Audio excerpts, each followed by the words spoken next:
Well, welcome back to the Be Unexpected podcast with Wyatt and Jake. And today we have with us the starting point guard for Nebraska Cornhuskers, Sam Griesel. Sam, how are we doing today? I'm doing well. How are you guys?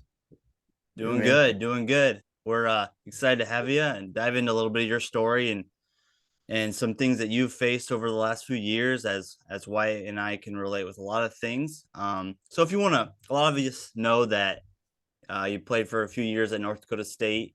Now you're playing for Nebraska, but kind of share us what it was like growing up in Lincoln, where your passion for basketball came, and kind of where you kind of found that. Yeah, so I grew up in Lincoln, lived here for the first 17, 18 years of my life. Kind of started as a soccer player. My dad's from Germany.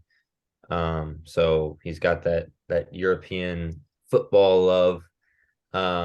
But yeah, I kind of grew up with soccer kind of being my number one sport. And then once I got into probably seventh or eighth grade, I really started to work at basketball and became um, pretty good, I guess. And then just with each year, I grew more and more in love. And not only that, I also grew physically, which obviously helps in basketball. So just kind of accumulated more and more love for the game over the years. And then eventually had about 5 to 10 offers out of high school and decided to go to North Dakota State.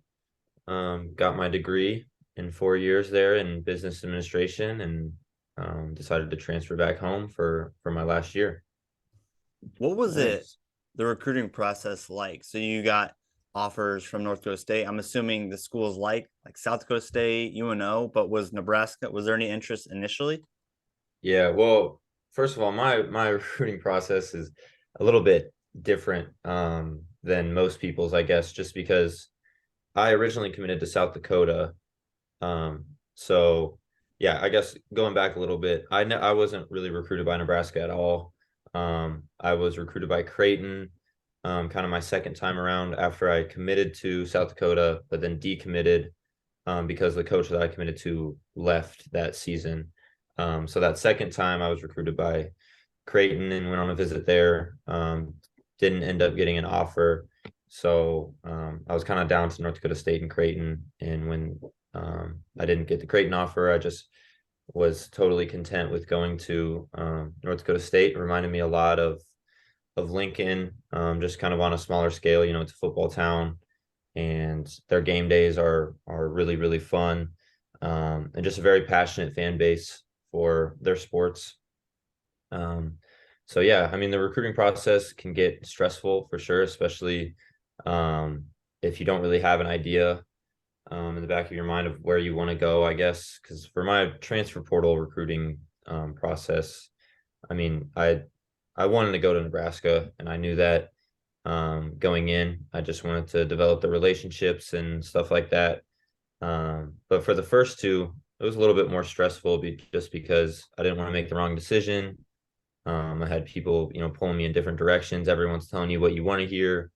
So just kind of try to tune everything out and listen to genuine people and genuine relationships you have in your life. And I ultimately decided to go to North Dakota State, and it was um, better than I could have ever imagined. I had a great career and a great time there. So Nice.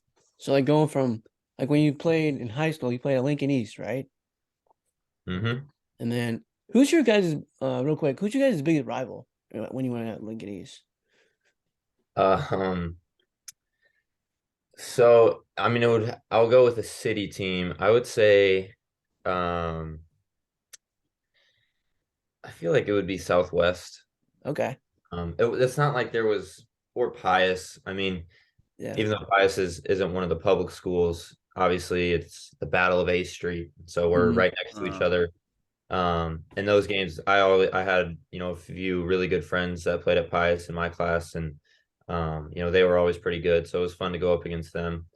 But any of the city games, honestly, were always a blast. And yeah, I mean, my senior year, we made it to state. I think we hold the record for the best record in Lincoln East history. Don't quote me on that. I hope I don't get attacked, but I think that's true. We were 24-2. Nice. I believe. So yeah, senior year was one of my favorite years of basketball for sure, and it was just a lot of fun. Did you start right away in high school, or did you like play on the freshman team and then JV and then varsity? I was my freshman year, I was on JV, and then I swung varsity at like the very end of the year, and got some varsity minutes, I guess, at the end of our last game of the year, my freshman year, but doesn't I'm not going to count that. And then as a sophomore, I was strictly on varsity. Came off the bench for like the first half of the year, and then I started the rest of the year, and then obviously was starting for the rest of my career on varsity. Nice. So when you Nice. made it state, how far did you guys go in state when you were a senior? Still a soft subject. Mhm. We lost in the first round on a buzzer beater Oh, to Brian. oh, dang. It was yeah. So I think before I came to Nebraska, I was 0-3 in PBA. So I'm glad we've kind of turned that around. Yeah. Um, but yeah, we lost in the first round on a buzzer beater. So it was a tough way to go. Yeah, you definitely turned around. I think it says you guys are like 5-1 at home right now, so that's pretty good. Hmm. Yeah, So Wyatt and I were both we're at the Purdue game, and Yeah, that was crazy. that was crazy. That was rocking. What was it like? We'll kind of go back to growing up a little bit, but I was just curious. What is it like trying to defend? Is it Zach Ivy out there for Purdue? Yeah. Well, I mean, he's just ginormous. Yeah, Um, that's really. so I mean, he's obviously very tall, and he's not like skinny tall, like he's mhm. very just a tree. Um, but he's also very skilled. So you have to deal with the physical aspect of him and his presence, but also, they play through him, and he can go score on the post, and obviously, come down with rebounds and go back up with it very easily, and doesn't have to jump too high to dunk the ball. So Mhm. one of the possessions, yeah, I guess I must have blacked out and tried to dunk on him. Yeah, Luckily it was a foul. It I remember. wasn't the hardest decision of my career, but I guess it worked out in the end where we drew a foul. Yeah. Well, let's talk about another game that was big for you guys this year. What was it like going to Creighton? They're top 10 in the country at the time, and you guys beat them. Like, how was that feeling? Yeah, I don't know. It was amazing. It was a game and a day that I'll never forget. I remember on the drive home, I don't think my phone stopped buzzing the whole time, and it wasn't because I was getting calls. It was all just texts. And it's funny because growing up in Nebraska, I understand the rivalry and the I don't know what you want to call it, but the disliking that Nebraska has of Jay Skurs and just Creighton in general when it comes to basketball. And I would go in the summer. I would go to like some just around the town and just talk to people, and everyone's just like, just be Creighton this year, just be Creighton this year, and ended up doing that. So that feels pretty good. And to do it there and kind of, it was a weird game because there was a lot of people there, but they never really like went on, their big run or anything. So the crowd wasn't really ever into it too much. Yeah. Or at least that's what it felt like. And but just to be able to, you know, be one of the um few people in that arena that believed that Nebraska was going to win that game and ending up doing it and just kind of silencing everyone, it felt really good. Yeah, I bet. You had a big game in that. Didn't you have like 16 or 20 points, something like that in that game? Yeah, I played pretty well. Yeah, you Yeah. really carried us in that game. And then uh and this you guys got the win the other night against Queens. So back on Yeah. track to winning. So are you ready? What's your like mindset going into like now you go in conference play, playing a rival again, Iowa, and now it's the heart of the season. So what's your mindset going into that? Yeah, I mean, first, off. The Queens team was very talented. That was a good win for us. We needed that. Just going into this little break that we have, build some momentum. I think we were on a 3-game losing streak before that, so just to kind of snap that and get back in the winning column, it was big for us just mentally going into this break. We can enjoy Christmas with our families more, and obviously build on that win. Going into, like you said, the heart of the season and in Big Ten conference play, start off with a really important one against Iowa. And I'm hoping that even though it's kind of Christmas break, PBA will be rocking, because just like Creighton, I mean, nobody in Nebraska likes Iowa, that's for sure. Yeah. So that'll be a fun game, and yeah, I mean, for me personally, just I really only have 3 more months of my college basketball career and my career at Nebraska. So just try to take it, day by day, and enjoy each moment, and just be where my feet are at is what I like to think of. Yeah. Well, I remember when I was growing up, I always wanted to be like a football player in Nebraska or basketball, and I'm maybe Sam, you had the same mindset, but what it's like. I like what you said there at the end, being present. It's like now you are a Nebraska basketball player. Now you are playing the Big Ten, and you don't want to miss these opportunities, and you only have 3 months left, right? So Yeah, or whatever. yeah, I think that's one of the hardest parts I think about life is in any situation you are, whether it's good, bad, whatever. I think a lot of people, you know, say, oh, once this is over, then I'll be happy. Once this is done, then, then I can, be happy and move on, whatever. And a lot of people are just looking too far in the future and not, embracing each moment, especially in this day and age with comparing yourself to people on social media and all the fake things that, go on that people compare themselves to.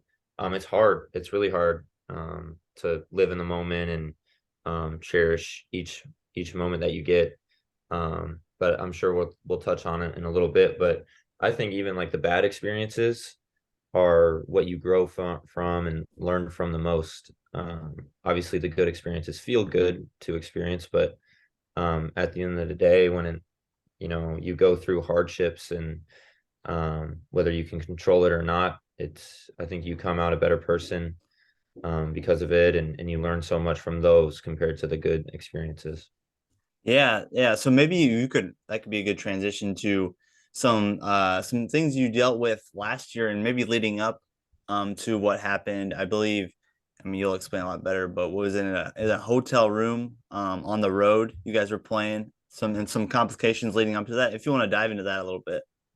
Yeah. I mean, it can get a pretty long story. I could talk about it for a while, but basically, our last exhibition game of my senior season at North Dakota State, so my 4th year, I didn't feel right. I usually don't really get too tired in games, and I played a lot of minutes in my career, so I've experienced a lot of things and never really felt that feeling. But I was just kind of out of breath, and so it was weird, and got examined at halftime. Didn't go back in. Wanted to get checked the next day by the doctors at the hospital or whatever. Everything looked good, so we went out to our first game of the season, and so it was my first game my senior year, official game, D1 game, out in California, against Cal Poly. And we got there. I kind of felt the same. We practiced, felt the same, but I wasn't going to let that stop me. Athletes can be pretty stubborn and try to persevere and be superheroes all the time. But honestly, I didn't feel like terrible. So I was ready to go. And then that night I just completely hit a wall and couldn't fall asleep. Ended up throwing up a lot of blood.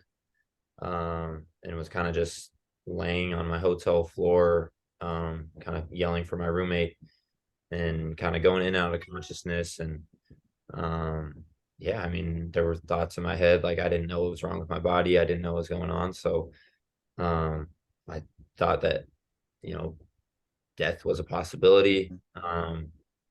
And obviously that's a pretty scary thought to go through your head when you have no control over kind of what's happening. But, luckily my roommate, sprung to action, I guess, and called our trainer. Trainer came in, called the ambulance. The ambulance came. They did their thing. There was a bunch of people in our hotel room and got me on the stretcher and got me to the hospital, and ended up having a stomach ulcer. Lost a little bit more than half my blood, and throughout the whole thing. And then the next day I had an endoscopy to cauterize the ulcer, and then a month later I had another one just to go in and make sure everything looked right.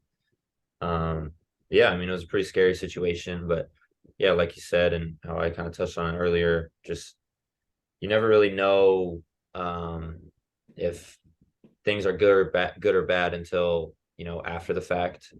We don't really have the perspective of the future, so it's hard to kind of, as you go through the experiences, understand if they're going to be good or bad. But like for me, I think that's one of the best things that's ever happened to me in my life, because I had obviously the scariest situation that I've been in, but it was such an eye opener for me. And my first thought when I was laying on the floor was, oh my gosh, I'm going to miss my first game of my senior year. Like, there's no way I can play now. And I was just like, I need to check myself, because that cannot be the first thing that I'm thinking about. I need to think about my, family, friends, people that love me, that I love, because it was a scary situation. And so it just kind of brought me back to a place where I could get my priorities straight and kind of focus on things that actually matter in life. Basketball can be so time consuming, and yeah, I love it. I love it so much. And I'm blessed to be able to play the game every single day. But at the end of the day, life to me is about relationships that you have, serving God, and just, being a child of God, and being a servant leader in communities and stuff like that. So that's what I've been able to focus more on the last year of my life. And I think honestly, my basketball career has kind of propelled even more than I could have imagined, because of that, because I'm not so focused on basketball. Yeah, I work hard at it every single day, but at the end of the day, I know what this life is really about, and I have that perspective now. So Yeah. Wow.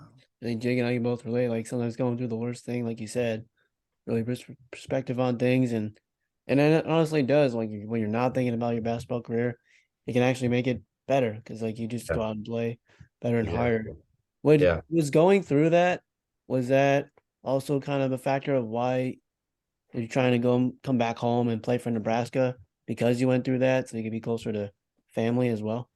I don't know that I would necessarily say that.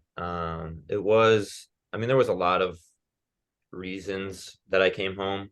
And one of them being, so both my grandparents on my mom's side were huge Nebraska fans, and just so involved with the university. My grandpa actually ran the clock when Coach Hoiberg's grandpa was the coach here. So small world. Yeah. But yeah, so they were both involved with university and the biggest Husker fans, and they both passed away in the last 2 years. So that's something that I think about every single game. And I pray before every game, and kind of talk to them in a way, and try to honor them every time I'm on the floor, because that's just a special thing for our family. Obviously I wish they were here in person to experience this year, but I know they have a front row seat, and so I get a lot of peace and joy just in knowing that. But yeah, I don't know that the ulcer had too much to do with coming back here just to be closer with family. Obviously it's great. I love being home and being close, driving 15 minutes to my parents' house. Even though my parents and I, might sometimes enjoy the separation a little bit. My first few months here, I was living there, and this summer, and I think we got to the point where it was like, yeah, we're ready to get separated again, and for me to live on my own. But yeah, I mean, I love I love my parents. We're really close, and for all my family that's here, which is most of them, get to come to a lot of the games and just feel that support is a really special feeling for me. Nice. How are you doing now with post the surgery, and like physically, mentally, and just like how is that like on the court? Does it affect you still? Yeah, I mean, I don't have any sort of side effects, I guess. Um, right now, I really it took about a month, probably the hardest part of the whole thing, because it wasn't like it was necessarily painful. It was a really scary situation, Mm. losing all that blood. But like I couldn't play for about a month time span after that. And I had a blood transfusion and 2 iron infusions coming back. But yeah, the recovery was the hardest part just mentally because I started to feel a lot better, but I just couldn't do anything because my hemoglobin levels were still really low. They got down at the lowest was like 7.1. And the usual hemoglobin for me is like 15 or 16. So that's kind of where the blood levels, like losing however many amounts of blood, comes from. But that was the hardest part, just waiting and being patient because I'm not a patient person at all. But yeah, I think a lot of the times, and I don't mean to get like super, super spiritual, but I think, praying is a really important thing. Um, and a lot of people, ask God for things, but I think when you pray and ask for things, he gives you opportunities to grow in that sense. Like for me, I'm not a patient person. But for me to be a better version of myself, I need to become more patient. Mm. So he gave me an opportunity to learn how to be patient and things like that. So I think when you look at it from that perspective, and it's just a really cool thing, honestly. But yeah, I mean, I don't have any sort of side effects now. And once I was back on the floor and got a few games in, by conference last year, I honestly felt fine and feel fine today. So Yeah, and going back to kind of what you said, about these circumstances, I'm sure through that and just through other difficulties in our life, like why like that's what draws us closer to God, and that's what's going to draw us near to Him and more of a deeper relationship with Him. Like we would never want these things to happen, but it sounds like it deepened your relationship with God. yeah, 100%, 100%. Kind of like what I talked about earlier, just priorities, and how we can get so caught up in life Mm. and forget about what truly matters. And a big part of my life is my relationship with God, and was just able to kind of check myself and obviously grow it to where it is now, and look forward to continuing to move along that path. So Was there any, like, obviously all your teammates were trying to support you and getting back, but was there any teammate or friend even off the court that really helped you in that month where you couldn't play to like mentally still be strong and be patient? yeah, I mean, I think obviously the the big one is Willie Guy, who was the first responder, I guess. So that's kind of the easy one to say. So shout out to Willie. Um, and then I mean my one of my best friends in my life is he's playing overseas now in Germany, but his name's Rocky Cruiser. And he was one of my roommates, and just being able to talk to him every day, and he like I take life pretty seriously a lot of the times, and he can kind of let me relax, and we can just laugh and joke around, and so that's really good for me. And so he helped me a lot with that. And then the training staff I'm really close with, still the NDSU training staff, and they were super super patient with me, and just always supportive of me. So I had a really good support group, and my parents were up there quite a bit. So um, it was definitely a lot better to do it and recover with kind of a committee instead of just feeling alone and by myself. Yeah, that's great. What's now that you've kind of shared life, like the importance of other things in basketball, what's life like for Sam outside of basketball? Other passions, things to do, maybe plans going forward in the next couple of years. Yeah. So I don't know that I necessarily like I want to play professional basketball. That's my immediate kind of goal. If it happens, it happens. If it doesn't, it doesn't. And I'll just kind of take God's plan and go with it and go with the flow, I guess. But I have some pretty good opportunities overseas with my German passport because my dad's from Germany. So that is the likely move, I would say. Um, any NBA opportunities that I can explore, I would obviously love to do that. Um, but yeah, I mean, I love to watch movies. I'm a big Marvel guy. Um, I like to read books here and there. And then yeah, a lot of my time is just so I have two roommates now that are like my best friends in the world, and we grew up together. So they don't have anything to do with basketball really.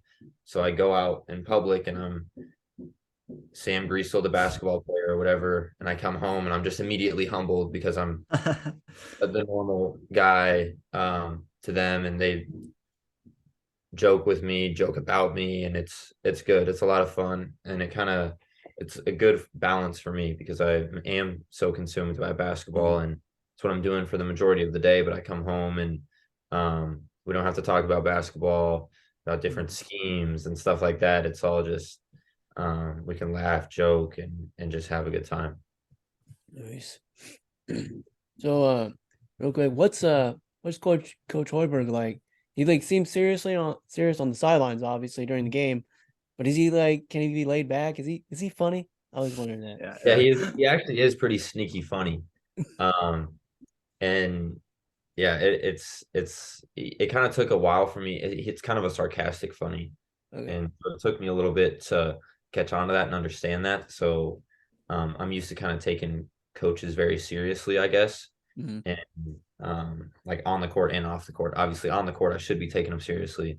But sometimes you kind of have to be not so serious with him to understand his humor, but it's good stuff. And yeah, I mean, he's a great person, first of all, and obviously he's an offensive guru coach, and so I've learned so much from him every single day that we go in, and whether it's watching film, just going through practice, and um, just being able to, anytime we draw something up, it's he's really creative and has all these plays just in the back of his mind, and they seem to always work. So Nice. that's a good thing for a coach. But yeah, I mean, he's a great coach, great person, and yeah, I mean, we have a really good relationship. So I couldn't ask for a better coach.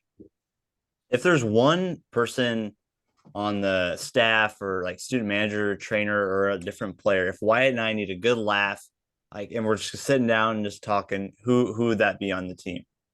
Let's see. A good laugh. I would say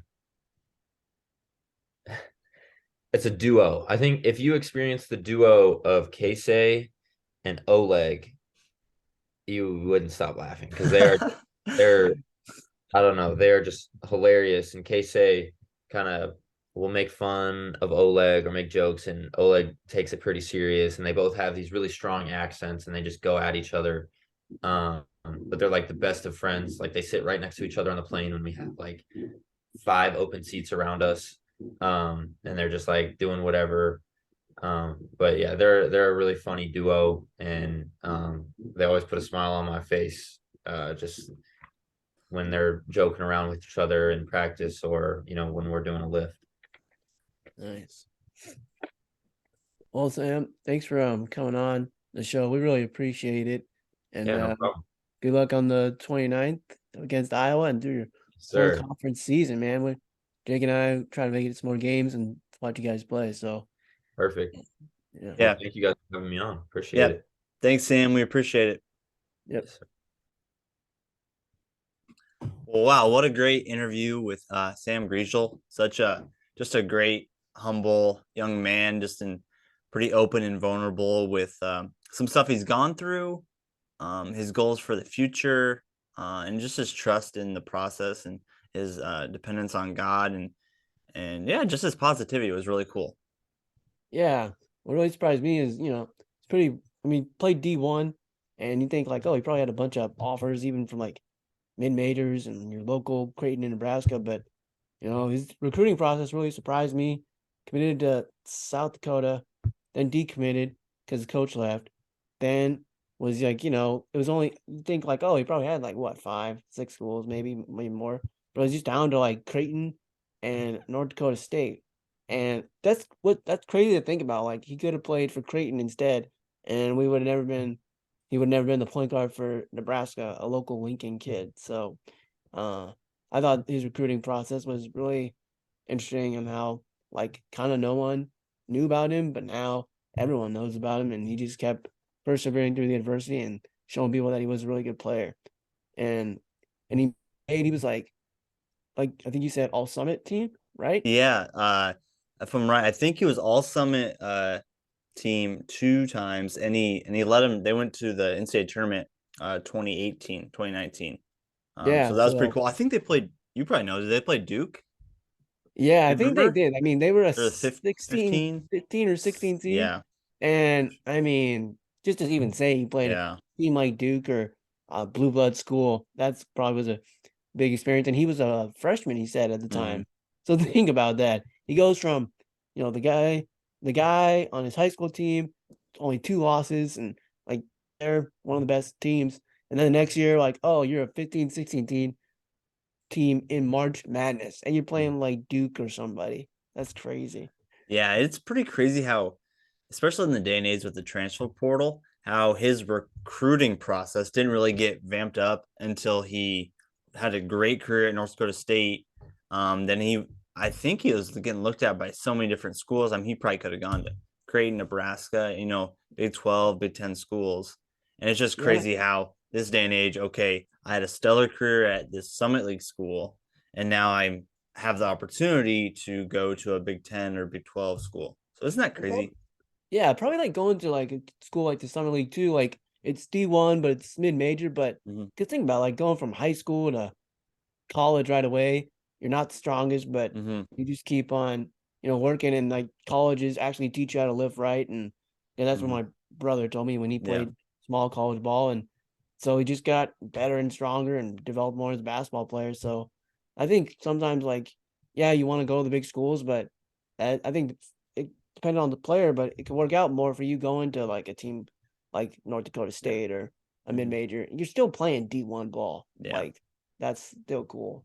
Like we So just said, Higgins still got a shot at Duke, and they won the Summit League. I remember being there when they won, and how just it's still college basketball, it's still Division 1. How just a cool experience. Some of those like going playing at South Dakota State is really cool. So there's just yeah. a lot of cool stuff that they still get to do. Mm-hmm. And then also, and just kind of him being open and honest about what happened that night before his senior year, with his was going on, just not feeling well, and then was throwing up blood and lost all that blood and was rushed to the hospital.